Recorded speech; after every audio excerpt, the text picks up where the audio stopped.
This podcast is brought to you by Casa de la Zissa.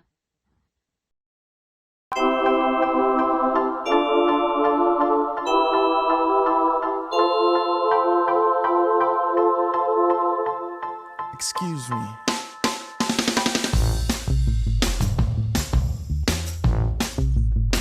Yeah.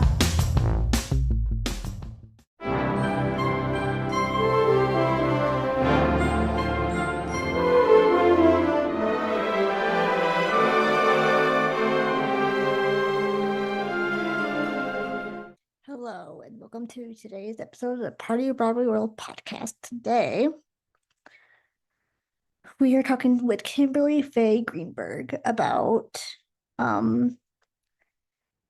she's a teacher who teaches people about Broadway and everything. So we'll talk to her about it. And she's on TikTok too, and she actually uses TikTok to teach people. So we'll talk to her about that, and yeah, let's bring her in. Hi, Hi. how are you? I just kept watching your audio thing like circle, and I'm like, oh, it's like an actor. Yeah, that's all good. How are you? I'm good. Thanks for having me.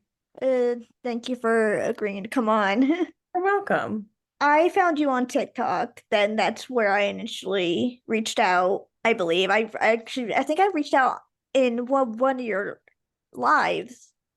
I think maybe so. I can't recall. Yeah, I cannot remember. It's all good, doesn't matter. Yeah, it's all good. But yeah, I've been following you for a while. Well, And I really do love what you do. I love that you take every single video of yours on TikTok and you teach people about how Broadway works. And I'm Yes. like, I love that. Oh, thank you. That's so nice because sometimes with social, it just feels like it goes into a void. Right. Right. So how about we start off with you first telling us how that came out to be? Like my life, basically. Yeah. So I've always loved being in the arts my whole life. My Mhm. mother actually said that when I was born, I would like dance in my crib, which was funny. So I guess it was destined. In fourth grade is when I kind of got exposed to theater. I went to a theater arts day camp during the summer and loved it. I also started playing the violin. And I was a really quick study with that. So I stuck with that for many, many years. But in junior high and high school, I started getting into drama in school and was taking dance classes. And then I kind of, as things progressed very early on, I just loved it. And I started doing all the research I could about being a performer. And I would get like a subscription to Backstage, which is the big magazine. It's online now, but it used to be hard copy and you would get it in the mail or you would have to go to the bookstore to buy it. And I would read it cover to cover, even though I was like still like 14, 15. And I would taught my mother how to put together my resume. And then I started working professionally later in high school. I did a lot of professional community theater and professional theater while I was in school. And I did the same thing in junior college and then in university when I went to University of California, Irvine. And then I literally started auditioning for more professional jobs, like full-time professional jobs, even before I graduated school. And I got a job and I actually graduated early from my university and started working professionally, ended up on a national tour, ended up moving to New York City while I was on a national tour. And I had like $300 in 2 suitcases. And I had this other thing that I did, which was I really loved working backstage too. I was working backstage at a regional theater in Sacramento. I started out as an intern, which we did everything. So I was in the shows, but we were also doing all the backstage stuff. And I loved it. And I fell in love working with costumes. And so a couple of summers when I was in school, I was actually heading the dresser department, which was like the people who, put all the actors in their clothes. So not only was I performing, but I was learning all the stuff about working backstage. So that when I moved to New York, I was standing in line for an audition and I was doing all the normal actor stuff that we do, which was like waiting tables and working in offices. And I ran into somebody who worked with me as a dresser backstage and asked why I wasn't also doing that on Broadway. And I was like, I didn't even think I could do that because I'm here to be an actor. And I ended up getting on my first Broadway show, which was Aida, working backstage in costumes, and I'm becoming a dresser swing on Broadway. So I've worked on over 25 shows on Broadway while still being a performer, full time. And that's kind of everything just kind of kept going. And about 10 years into my performing career, I became the first and only actress to play leading roles in 2 off-Broadway musicals at the same time. One of them was Fanny Bryce, who people know from Funny Girl, the musical, and I play like a more real life version of her and her real story. Funny Girl is not her real story. It's like partly her real story, but I share more of her real story with the world. And I did that show off Broadway and I got rave reviews, and now I have a solo show that travels the country, and I still work backstage, and all that combined together to now that I teach other performers and backstage artists and creatives and writers how to do what I did on their own terms, using their own unique talents. So I'm now known as the Broadway expert, which is like a performing arts business coach. I have a book out called Business and Marketing Strategy for the Productive Performer. I teach at colleges and universities, and I have one-on-one clients, and I have beginners, and I have people who, are advanced and working themselves. And so now I do all the things, which is great because the pandemic happened. And when the pandemic happened and I'd already been doing a lot of these things, people thought I was crazy because they were like, how can you do all these things? And what they realized during the pandemic is when one of those things goes away, you're stuck. You don't have any way to earn money. But because I had been doing so many different kinds of things, I wasn't necessarily stuck during the pandemic. I could still work on coaching people, or, I wrote my book on coaching, and I had my Fanny Bryce show that started streaming online. So that kind of, now it's a thing where I can easily teach people how to do more than one thing, work on stage and work backstage or do other things, you know what I mean? And it's been really good. So that's like the story of how everything came to be. And now here we are today, sitting, talking.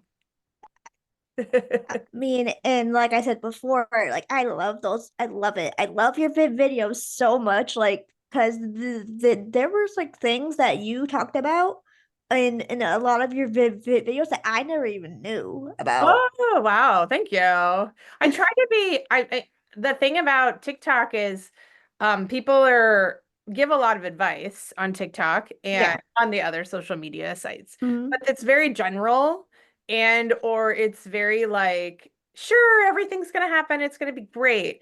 Now, while I'm an optimist, but I'm also very much a realist, and I understand the business, and I want people to be smart about what they're doing. So I try to be very real, but also still be supportive, so that I don't want to like make anybody feel like, oh, I don't want to do this anymore. That's not what I'm trying to do. I just want people, I threw a lot of spaghetti at the wall, as the saying goes, through my years. I've been doing this for 25 years. And I don't want to people shouldn't have to go through the same things to achieve the same goals. Yeah. You know what I mean? So that's kind of what I try to do. Yeah, because I love your last TikTok video about like you're not gonna get every job. No, you're not gonna get every job. You're barely gonna get a job. Even I'm pretty established and people know who I am. I'm not famous or anything, but like, I've made a niche for myself playing Fanny Bryce, and most of the people in the community know me. But like, even I have issues booking work. Like it's about doing really good work over a long period of time, and for people to get to know you, so that when the right role comes along, then you'll get the job. It's really hard. I even have a hard time with that too. So, I think like sometimes in movies and TV shows, people like you think that it's just going to happen right away, and then everything's going to be amazing. And while we wish that were what is actually the case, and maybe it might be for somebody, but it's very rare.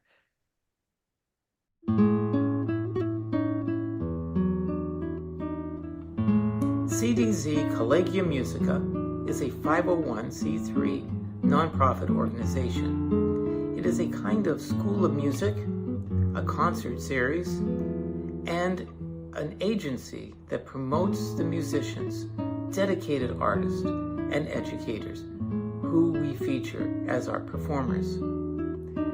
The goal of the Collegium is to bring community together through music performance. These performances vary in musical style from classical to jazz, and music from different parts of the world, from India to the Middle East, that'd be like Persia and Japan and China. The goal is to also educate us to how music functions, not so much as a musical universal language, because there are differences in the way that these languages of music are expressed, but to educate us to be able to be more appreciative, not only of the music, but the culture it represents. And by doing this, it brings community together.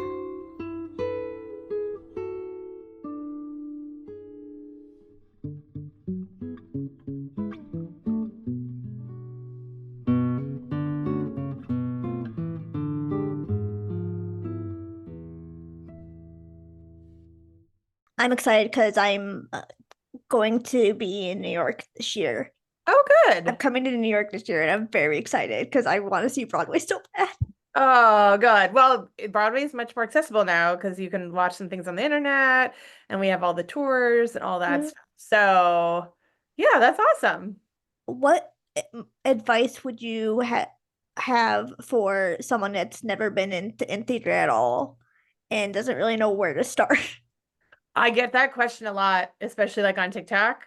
Um, I think the biggest and best thing to do is kind of like do what I did, which was like you need to take drama and theater classes, whether it's in school or in your community or at the local theater, or find teachers who are working, who can teach you. That's like the biggest thing, because anything you do, let's say I'm from Sacramento, anything I did in Sacramento through school and through my community theater and all that is what I'm still Mhm. doing now, just at a Mhm. bigger level. But it was like the building blocks of what I needed to be able to do what I Mhm. need to do as a professional. So, and it doesn't necessarily mean you have to go and spend a lot of money. Like a lot of what I did in junior high and high school was just do theater in my school. Do you Mhm. know what I mean? So, and then that actually introduced me to a few other people who wanted to be professionals too, which is how I then found out about a couple of the professional troupes that I was in, that I got paid to go do shows. You know what I mean? So, Yeah. that's the best thing to do, because you just need the experience and you really learn by doing, and then Yeah. finding people who are doing the things that you want to be doing, so that you're not just like taking class or coaching with some random Joe Schmo who may not know what is actually involved. Or sometimes I feel like there's so many amazing teachers out there. As long as they've worked in as an actor, then you're good. But I feel like if there's a teacher who hasn't done any of the things that they're actually teaching, Mhm. then I think that's possibly problematic. Do you know what Mhm. I mean? So Yeah, I know what you if you mean. want to be a professional, if you don't want to be a professional, that's completely different. But like Yeah. if you want to actually be a professional. I mean, I work in community theater, but I'm an usher. I volunteer usher. Oh, cool. Yeah. Amazing. I've been doing that for like years, and I kid you not, I have like a binder full of playbills that I take to Mhm. of every show that I usher, and it's like that thick. Oh, wow. Yeah. I'm So, sure. So you see a lot of shows then, yeah. obviously. Yeah. Well, people are ushers professionally too on Broadway. That's what Yeah. their job. Yeah. Yeah. And someone that I interviewed, I can't remember who, but someone that I interviewed had also said like that's another way to get in like your foot in the door is usher, and someone might, spot you and be like, "Oh, you might be able to go do this." Yeah, I think I don't think well, I would say yes, because Yeah. it's not quite that simple, but I would say yes, because like I work backstage, right? So I'm meeting a lot of people in the industry when I'm working backstage. I'm working Mhm. with backstage artists who are also actors and creatives and writers and Mhm. writing music and all that stuff. And then I'm working with actors, and that is how I've gotten a number of my jobs. I was in a show that was working toward, well, should have was hopefully coming to Broadway, and that was somebody I met working backstage on a show, who we became friends. And then he saw me in a show that I, through a couple rounds of auditions, ended up in a Broadway workshop of his Mhm. show. So that's absolutely My cat just says hello. For those of you who are listening, my cat just came to sit on my lap. So there you go. His name is Charlie. Hello. Little Um, baby. he likes to be part of the action. But yeah, I mean, I totally encourage you can do a lot of things in this industry to meet people. And then the more people you meet who are doing a lot of things, the more opportunities might open for you. Mhm. So like it used to be a thing where people used to say, well, you can only pick one thing and then do that because, you Mhm. know, you can't lose your focus. And in this industry, I think it's super important. Like if you look at the big stars like J-Lo and Reese Witherspoon and some of like the big Broadway stars too, like they do more than one thing. They're not just on stage or on screen. They're producing, they're writing, they're creating content, they're opening businesses. So the more you too can do the things in the realm that you want to be doing, then the better off that you'll be. And actually, Mhm. funny because my book, Business and Marketing Strategy for the Proactive Performer, I have like a whole chapter on that, which is like you can do all those things. You can work backstage. You'll meet the Mhm. people, you know what I mean, that you can collaborate with for years and years. Mhm. Yeah, because I guarantee because my all-time idol and favorite actress is Lauren Patton. Oh, okay. Yeah, so and I guarantee you hey uh uh there's a little pop up there. No, he likes to be in the action. Um and I guarantee you she didn't just start off on Broadway instantly. She did other things. Absolutely. Most people, I mean, it happens sometimes. There are people who hit it right away, like just after school, graduating, or there's something about their talent that matches a project that's happening right at that moment. And then they like get the thing that changes everything, the job that changes Mhm. everything. But for the most part, there's a saying that it takes 10 years to make an overnight success, meaning you got to plug away for like 10 years Mm, before you even achieve the thing that will take you to the next big thing. right. So, and that's the case for me. It took me about 10 years. I worked a lot when I moved to New York, but over my first 10 years, but I didn't get the job that changed my life until 10 Mhm. years in. Right. And that's what I feel like is a misconception to people. It's like people just think it's like a snap of the finger and then you're big. It takes I know. I think that's the misconception that I'm trying to change when I'm talking because yeah. I mean, don't get me wrong. I think I had a few of those too when I moved here, Yeah. but but that's not the reality. You have to look at this as something you're doing your entire life Hmm. because you just don't know how it's going to play out. Your Hmm. journey is not going to look like everybody else's. Right. Exactly. Yeah. Exactly. And I think the more people understand that, the better it will be. Because once you get that mindset, then it'll be easier for people. Yes, exactly. Because then you just are okay with just being in it for the long haul and however it goes is however it goes. When you're Yeah. putting pressure on yourself for something to happen right away, you're almost like pushing the thing away that you want. Mm. Yeah, so anyway. And I feel like that's true with everything in general, like anything and everything people do in Yeah, general. it's very true in life. Yeah. Yeah, absolutely. Yeah, it's Yeah. definitely not any different in a career as a performer or even a backstage artist or a creative in some way, shape, or form. Hmm. Right. Kind of want to talk about the Tonys for some reason. I don't know why. I just Oh want to talk about gosh, the okay. Tonys. Okay. I don't know if I'll have much to say on that, but you can ask me. Oh my God. Have you been? Yes. Okay. I've been, I think I've been once. I was thinking Once. maybe I've been twice, but I think I've been to the Tonys once. Yeah. Yeah, it's not like it is on television. No. No. No, not at all. No, because you have to remember that it's being filmed for television. Yeah. So when you're seeing the shows on the stage, you're sitting in the audience and it's all grand and all, but you got the cameras on the stage taping the Mm, performers performing.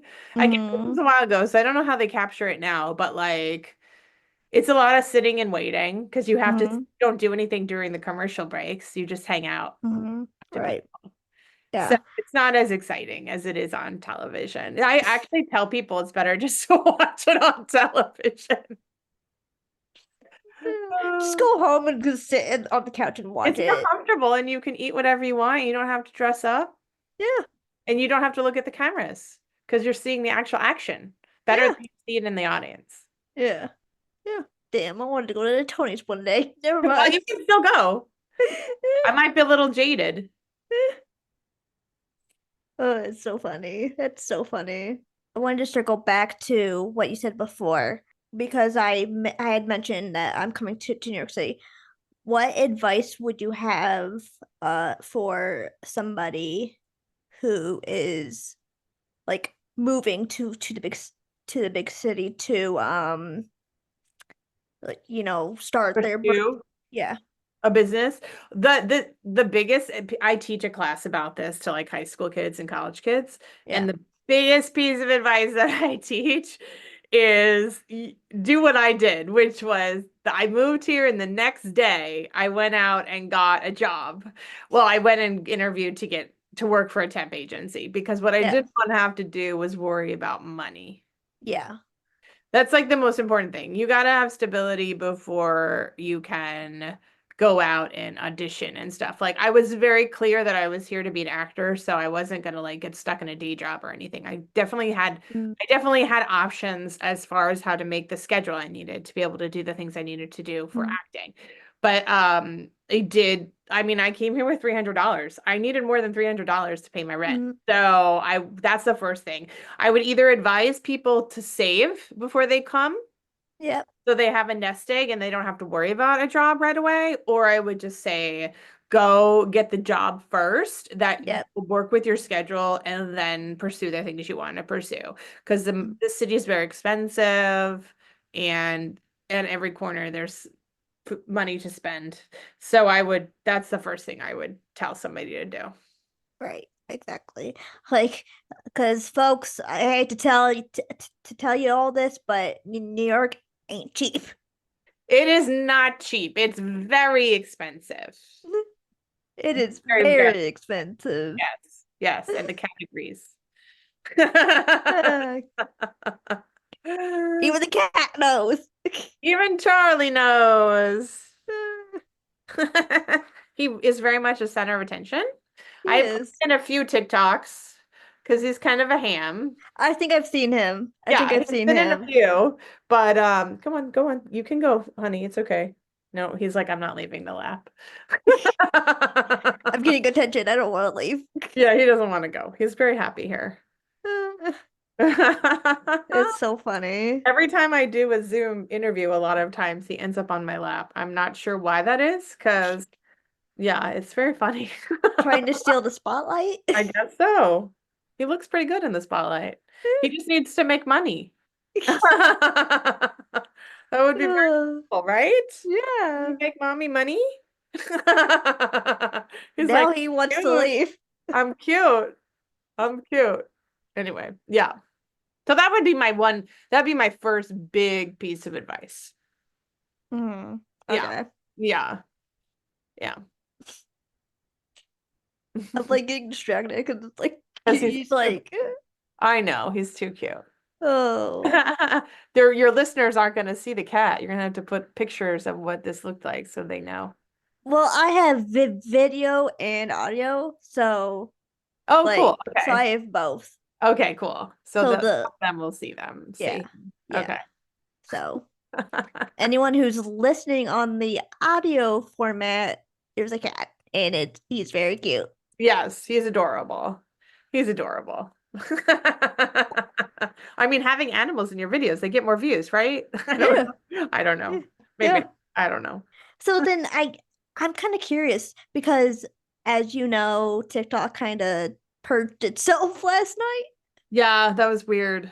Yeah. That was Then it very came back. Then it came back. I don't know why. Well, there's many thoughts going around about that, but we don't have to talk about that. I'm confused.